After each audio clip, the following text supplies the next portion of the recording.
Bom dia! Como é que estão? Bem dispostos?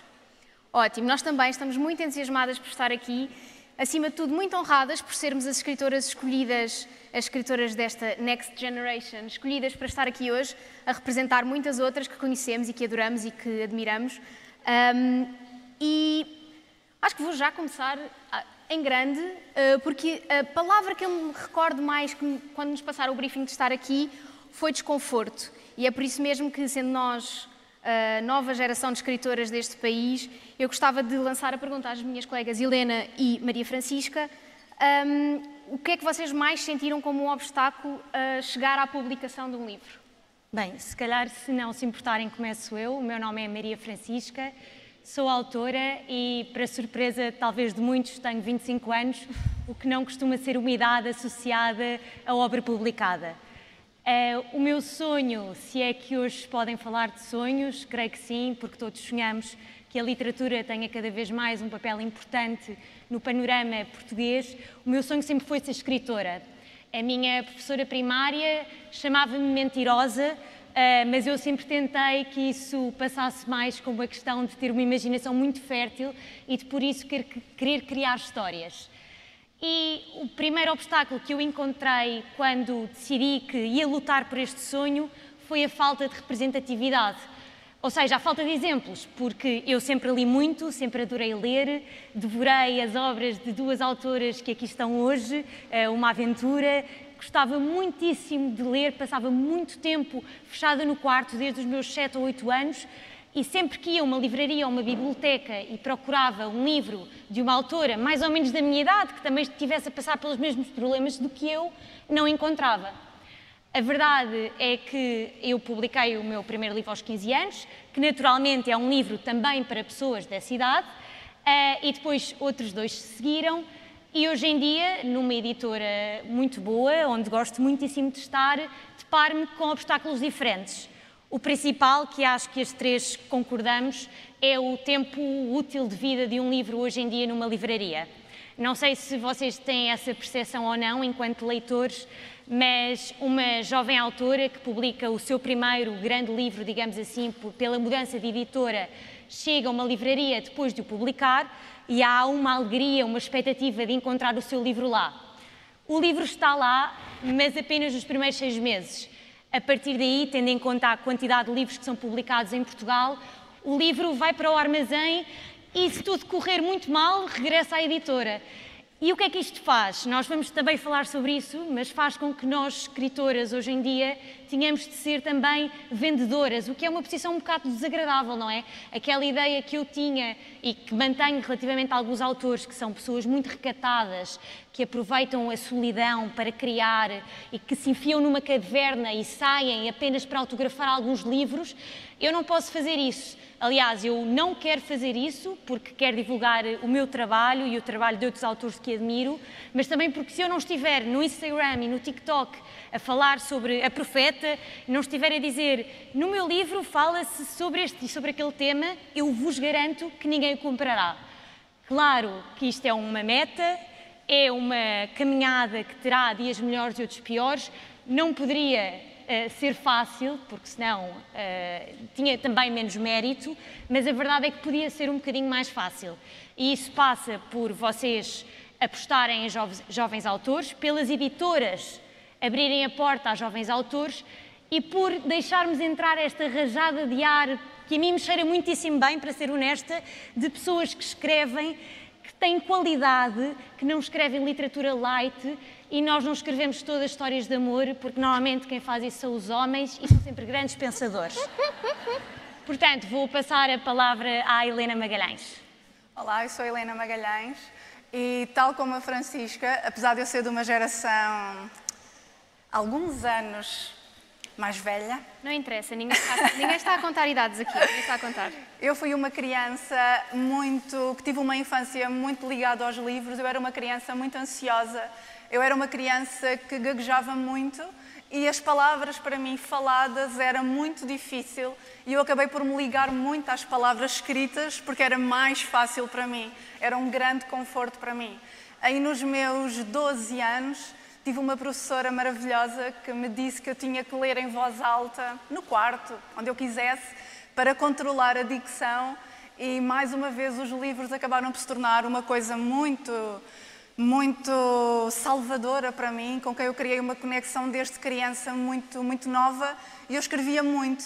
Mas o que é que acontecia? Escrever sempre me foi dito que era um hobby, não é? Porque eu não via ninguém com que eu me identificasse a escrever. Eu cresci a ler os livros da Isabel Alçado e da Ana Maria Magalhães, eu cresci a ler livros da Alice Vieira. Não havia representatividade naquela altura, nos anos 90. Havia muito pouca representatividade.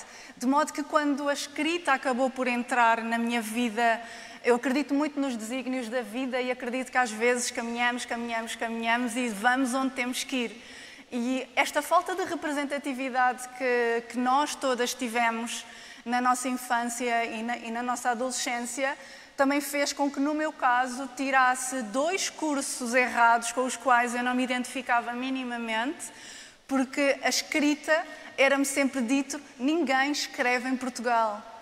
Se quer escrever, vai tirar jornalismo. Só que eu não me imaginava a entrevistar velhinhos na rua, pop-ups.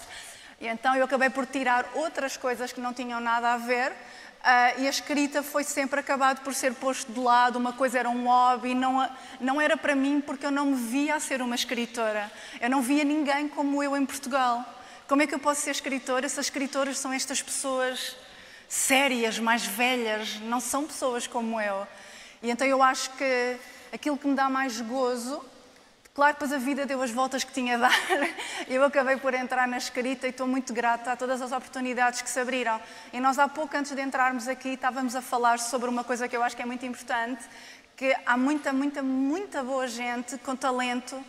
Acredito que há gente com talento muito maior do que o nosso, e que está fechada em gavetas. E temos que ter consciência de que nós as 3 tivemos sorte, apesar de tudo. Tivemos a sorte das portas que se abriram. E eu estou muito grata por isso também, mas aquilo que eu sinto que é aquilo que me dá mais gozo e que também por estar numa casa que me dá essa liberdade, é que eu acho que nós estamos a ser a representação que nós não tivemos para a nossa geração e para a geração que vem a seguir a nós e para esta geração de leitores que está a ter esta representatividade que nós não tivemos. É por isso que, no meu caso, eu batalho tanto por esta quebra de preconceitos em Portugal, por esta quebra de preconceito que é tão grande que, se formos à livraria, e esse é um trabalho que eu faço muito porque faz parte de mim, vamos à livraria e contamos a parte da ficção nacional. Se contarmos os autores homens e as autoras mulheres, a disparidade é tão gritante que às vezes eu fico com tanta raiva, perdoem-me os livreiros, mas que eu troco os livros todos de sítio. Porque eu fico mesmo com raiva, porque a disparidade entre oportunidades para homens e mulheres é muito grande, mas isto é um tema que não é o que vamos trazer aqui, porque eu sei que isto são outras conversas. Mas nós queremos só mesmo falar desta dificuldade e desta falta de oportunidades que é dada aos novos escritores, e por isso também obrigada à PEL por nos ter aqui a falar sobre isso. E passo agora à Rita. Sim, eu acho que o tema aquilo que eu gostava de contribuir para este ponto é uma questão que eu acho que junta um pouco daquilo que vocês as duas disseram, que é a minha principal dificuldade. Obviamente tivemos todas muita sorte por termos sido identificadas por casas editoriais com respeito, não é, no mercado, e podermos editar os nossos livros de uma forma com um bocadinho mais de prestígio do que se o tivéssemos feito, por exemplo, com a autopublicação, que não é desmérito nenhum, mas que, enfim, sabemos que um leitor, quando vai ver um livro autopublicado e um livro publicado por uma casa editorial, obviamente que tem muito mais respeito pelo da casa editorial, por todo o trabalho que existe por trás. A mim, o meu principal receio e a minha principal dificuldade foi como é que eu entrava no mundo da publicação com o tipo de histórias que eu quero escrever, que, como tu disseste, Francisca, não são histórias de amor, e como tu disseste, são histórias que se calhar vão dizer muito a mulheres, mas também a homens da minha geração, e não só, porque eu acredito que há histórias que são tão universais que elas podem dizer a mesma coisa ou coisas diferentes consoante a interpretação, a mulheres, a homens, a pessoas mais velhas, a pessoas mais novas. E a mim, os meus temas são sempre São temas de trauma familiar, relações mãe-filha, coisas difíceis. É sempre para aí que eu pendo e infelizmente acho que nunca vou conseguir sair de lá, porque são coisas verdadeiramente que impactaram a maneira como eu cresci enquanto pessoa e que obviamente formam a pessoa que eu sou enquanto escritora. E então, a mim, o início sempre foi essa dificuldade de como é que eu entro no mercado editorial com a minha idade, que não tenho infelizmente 25 anos, tenho 30, quase 2, é uma pena, mas como é que eu entro no mercado editorial nova, porque apesar de tudo, as três que aqui estamos somos vozes novas do mercado editorial, como é que eu entro aí com trauma, com histórias tristes, com histórias difíceis de digerir. E isso para mim foi o mais difícil e tive a sorte, como tu disseste, Helena, de encontrar uma editora, e quando eu digo editora é uma casa editorial, mas também uma pessoa, um conjunto de pessoas que acreditaram nisso e que disseram sim, independentemente de ser o teu primeiro livro, de seres uma pessoa nova, vamos avançar. E sei que infelizmente, como tu também disseste, Helena, nem toda a gente tem essa sorte e, portanto, vamos continuar aqui nós a trabalhar para que essas pessoas possam ter também uma voz, que eu acho que é importante do ponto de vista de representatividade. Não sei, Helena, se queres falar um bocadinho também desta ideia de como é que nós, mulheres jovens, somos levadas a sério neste... Eu acho que todas batalhamos com uma questão que nos aflige a todas, que é como é que podemos ser representação para a nova geração de leitores e como é que podemos nos dar a liberdade de querer ser escritoras nesta idade, num país onde os escritores só são levados a sério, perdoem-me, acima dos 50 anos. E eu optei por, neste pequeno espaço, contar duas histórias pessoais que não é que tenham tido grande impacto em mim, mas que eu acho que são histórias que representam um dos grandes problemas do mercado literário em Portugal. Há uns anos, ontem nós estivemos na varanda do Palácio do Presidente, e há uns anos, antes da pandemia, o Sr. Presidente organizou também um pequeno encontro secreto, na altura, em que ele convidou várias pessoas do digital que de alguma forma usassem o digital para falar aos jovens, e ele convidou pessoas de várias áreas, convidou jovens atores da televisão, do teatro, músicos, comediantes, ele chamou pessoas de muitas áreas e foi uma coisa muito secreta, mas que a partir do momento em que começaram a sair conteúdos nas redes sociais, o Jornal Público foi o primeiro a abordar este encontro. E o Jornal Público fez um destaque imediato a dizer que tinha havido um encontro do Presidente com jovens das várias artes, desde a música, ao cinema, à televisão, etc. Passado uma meia hora, eu por acaso publiquei um post em como lá tinha estado e achei muito engraçado que o post do Público foi inundado de comentários de pessoas a comentar. Também estava lá pessoas da literatura, porque é que a literatura fica sempre de fora? E o Público sentiu a necessidade de alterar o artigo e escreveu uma adenda na chamada de capa, onde acrescentou que estavam representantes da música, do teatro, do cinema e da literatura light. O Público não podia ter colocado que estavam representantes da literatura, porque têm que nos continuar a engavetar de que se me tivessem dito que estava lá eu representante da literatura, e se calhar estaria a ser uma ofensa para os verdadeiros representantes da literatura em Portugal.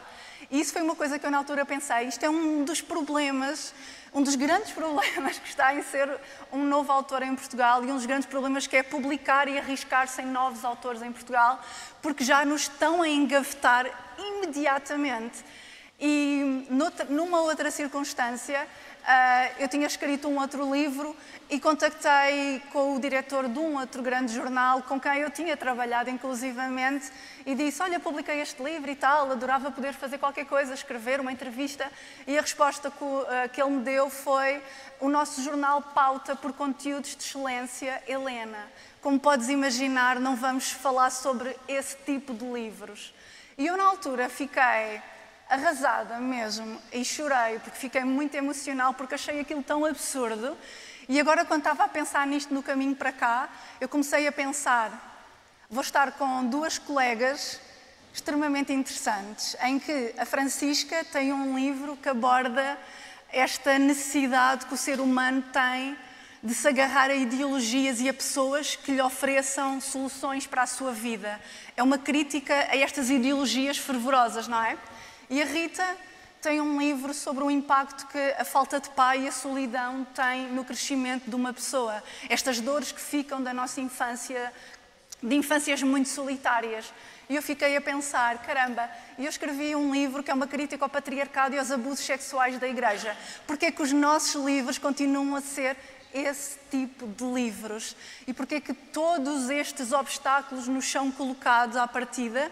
E estes obstáculos, que são muito pessoais, obviamente, eu acho que são obstáculos que vão ter impacto no mercado inteiro, porque a partir do momento em que todas as portas se nos são fechadas, como é que as editoras vão publicar novos autores?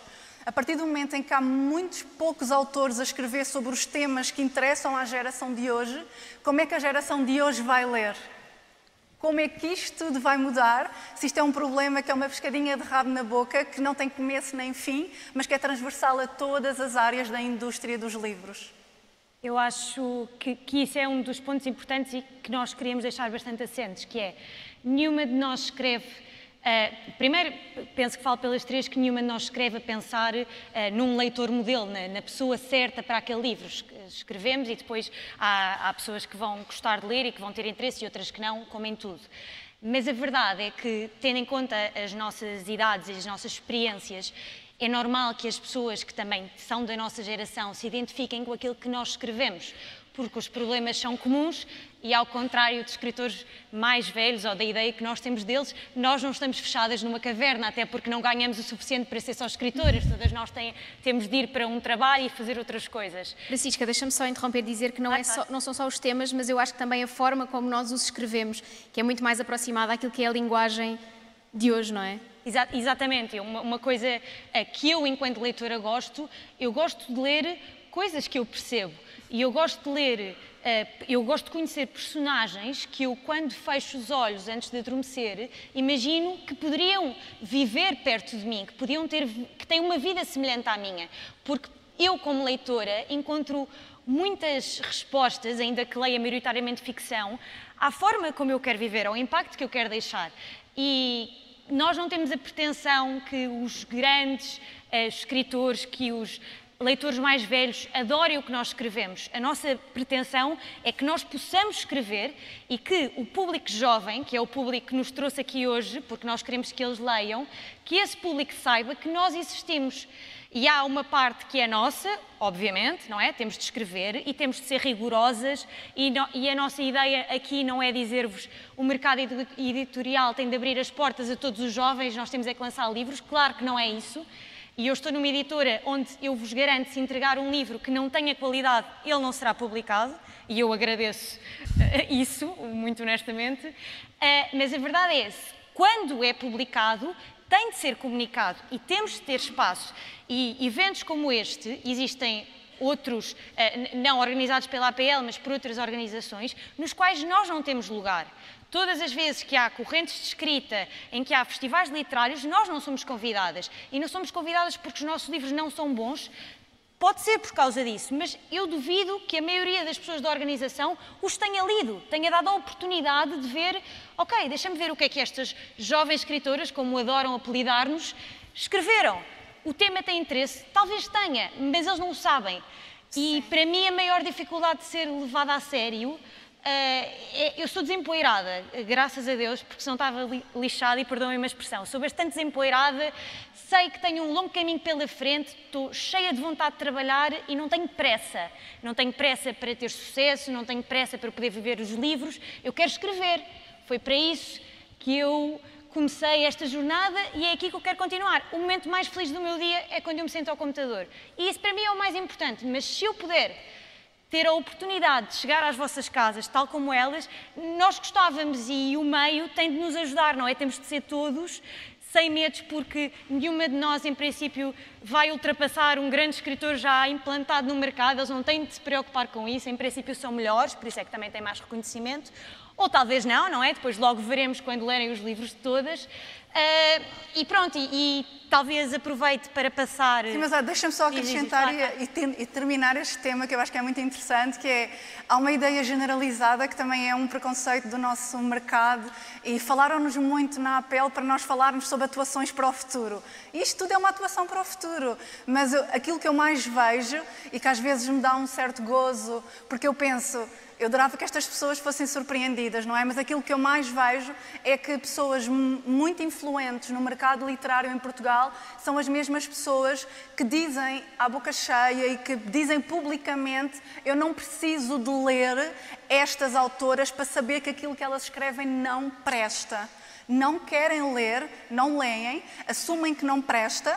E depois temos um outro problema, que é os autores estão no digital, os novos autores estão no digital. Lá fora, os grandes autores internacionais estão no digital. Mas aqui nós continuamos a ter um preconceito que aquelas escritoras influencers, portanto, não presta. Se vende, elas vendem, não presta. Isto é um preconceito que está tão enraizado em Portugal que me faz imensa confusão, porque nós lutamos para aumentar as vendas em Portugal, mas as mesmas pessoas que lutam para aumentar... De toda a gente, não é? Nós queremos que toda a gente venda, mas estas mesmas pessoas que trabalham para aumentar as vendas, ao mesmo tempo são as mesmas, é o mesmo circuito literário que não nos abre as portas para nada, que continua a dizer: elas não, porque elas não prestam. Elas estarem ao lado de autores consagrados será um desprestígio para eles. E se tivermos a sorte de estar nas livrarias, não é? E se tivermos a sorte de estar nas livrarias, não, mais também não estamos ao lado de meses. ninguém, portanto está tudo bem.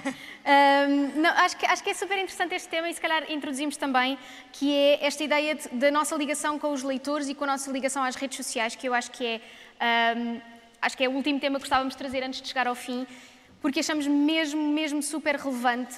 Todas nós, em fases diferentes e em momentos diferentes, temos essa ligação. Se calhar já podemos falar todas um bocadinho sobre isso, mas... Posso fazer a publicidade podes fazer. aos nossos trabalhos? Podes fazer. Então, a Helena Magalhães é a fundadora do Book Gang. Poderá explicar muito melhor do que eu do que se trata, mas é uma plataforma de livros em que a Helena seleciona alguns livros e há muitos leitores que subscrevem mensalmente para os receber em casa, é curadora. E deixem-me só dizer que aquilo que me dá mais saúde para continuar a escrever é quando as editoras me dizem: Helena, eu preciso de saber se este livro vai entrar mesmo no Book Gang ou não, porque se entrar no Book Gang vamos ter que fazer uma tiragem maior porque vai vender mais do que o normal. Isto dá-me saúde para continuar. E partilha também as suas leituras no Instagram. A Rita da Nova tem um blog com o seu nome e, além disso, tem um podcast que recomendo que ouçam, chama-se Livra-te, e é com a sua amiga e também leitora compulsiva, Joana da Silva. Eu partilho as minhas leituras também nas minhas redes sociais, nomeadamente no TikTok, e sou reconhecida na rua como a escritora TikToker. Apesar de nunca ter feito uma dancinha, nem intencionar fazer num futuro breve. Sim, ia dizer que não estávamos preparadas para isso, mas que se quiseres nos bastidores podemos ensaiar também, Talvez. Não seria o meu core, mas posso tentar, sou um bocado descoordenada. Nós temos de ser versáteis. Exato, exatamente. Só a escrita é capaz de não dar. Não dar. Sim, o que eu ia dizer é que, para mim, o escritor e o leitor são duas figuras que são indissociáveis. Eu não consigo, faz muita confusão. Aquilo que mais me faz confusão é ouvir pessoas que já publicaram livros dizerem que já publicaram mais livros do que aqueles que leram. E isso dá-me uma dor no coração, mas não se ouve tão poucas vezes assim. E é muito interessante não só este lado de nós ajudarmos com a nossa influência digital, os livros a chegarem mais longe, não só os nossos, como tu estavas a dizer, mas, acima de tudo, a ligação que nós conseguimos criar com os nossos leitores. Nós falávamos há pouco, quando estávamos a preparar a sessão, e depois a conversa foi para o outro lado, das mensagens que nós recebemos dos nossos leitores sobre o impacto que os nossos livros causaram, sobre as mensagens que as pessoas retiraram, que obviamente são os leitores mais jovens, que têm muito mais facilidade e muito mais desprendimento de ir falar diretamente com escritores, e acho que o facto de nós sermos de uma idade mais aproximada dos nossos leitores também faz com que haja este diálogo constante, que é super interessante.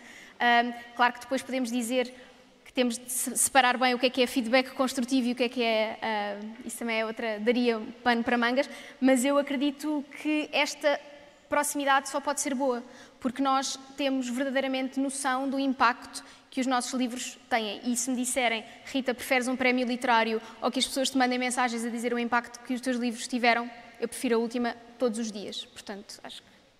No meu caso, passei por muitas fases da minha vida desde que entrei no mundo dos livros, em que aquilo que mais me afligia quando eu lancei o meu primeiro livro em 2017, não é um livro assim que tenha grande piada, mas obviamente que é um livro que eu estou muito grata porque me abriu as portas. Hoje em dia nem consigo olhar para ele, claro. Mas aquilo que mais me afligia nessa altura e aquilo que eu mais me questionava era: onde é que estão as pessoas que gostam de ler? Onde é que eu posso chegar aos leitores? De que forma é que... É porque eu vou à livraria e aquilo que eu vejo nos destaques da livraria é tudo livros que eu não quero ler. Se eu não quero ler, eu imagino que as pessoas da minha geração também não querem ler. E na altura, durante esses anos, eu comecei-me a afligir muito nesta questão de que forma é que eu posso contribuir para aumentar a leitura em Portugal. Porque se as pessoas lerem mais livros parecidos com os meus, vão também ler mais os meus, obviamente. E então, na altura em que a ideia do Book Gang surgiu, enquanto curadoria literária de incentivo à leitura, surgiu como uma coisa muito de hobby, muito pessoal, que jamais me passou pela cabeça que se iria tornar um negócio e uma subscrição e a maior subscrição literária em Portugal. Foi uma coisa que foi tão natural e às vezes eu penso que livros é que eu quero trazer para o Book Gang. Claro que eu poderia trazer 1 milhão de livros, mas aquilo que eu procuro é o que é que vai incentivar as pessoas para a leitura, o que é que vai criar novos leitores. E depois isto já é uma coisa muito pessoal minha, que eu sei que leva muitos homens a odiarem-me, é porque é que eu só quero divulgar e elevar livros de mulheres. E aqui a resposta é porque eu vou à livraria e eu só vejo livros de homens nas prateleiras. Eu cresci a ler livros de homens. A nossa cultura enquanto sociedade portuguesa, não é? O nosso legado cultural foi moldado por homens, pela visão dos homens. Nós lemos na escola homens. Em 2023, a geração de alunos continua a ler homens. Então, eu penso... Esta minha ligação acabou por ser uma coisa muito natural de que eu quero incentivar, eu quero implementar, eu quero usar a minha voz, a minha pequena voz, por mais pequena que seja, para aumentar a penetração das mulheres na literatura. O Book Gang surgiu nesse sentido. A minha vida acabou por dar muitas outras voltas em que eu via tanta boa gente, tanto livro bom escrito por mulheres, que muda a vida das mulheres aqui em Portugal, e tantas boas autoras com as portas fechadas, que também quando surgiu a oportunidade de abraçar o projeto da editora Aurora, foi também uma coisa que me deixou muito orgulhosa, porque era uma oportunidade de, abrir as portas a escritoras, mulheres com livros fabulosos fechados em gavetas. 2, trazer para Portugal histórias contemporâneas escritas por mulheres, porque isto pode ser muito utópico, mas eu continuo a acreditar que a melhor forma de nós mudarmos o mundo é através da ficção, é através das histórias contadas por pessoas de outros cantos do mundo e que nos mostram outras realidades. E isso muda a sociedade. Eu não quero dizer com isto que eu não acho que se deva cortar com todo o nosso legado, claro que não, porque eu acho que é importante continuarmos a ler os autores consagrados, continuarmos a ler a nossa cultura, porque é através do passado que nós mudamos o futuro, não é? Mas de que forma é que o futuro vai mudar? É através do digital, única e exclusivamente. E isso não há como fugir. Eu acho que é um excelente ponto para terminarmos, porque acho que as três acreditamos em tudo isto que a Helena acabou de dizer e, portanto, se pudermos deixar um desafio é que, quando saírem daqui, possam ir a uma livraria explorar um novo autor. Idealmente, se for mulher e portuguesa, ficamos ainda mais felizes. Obrigada. E que leiam.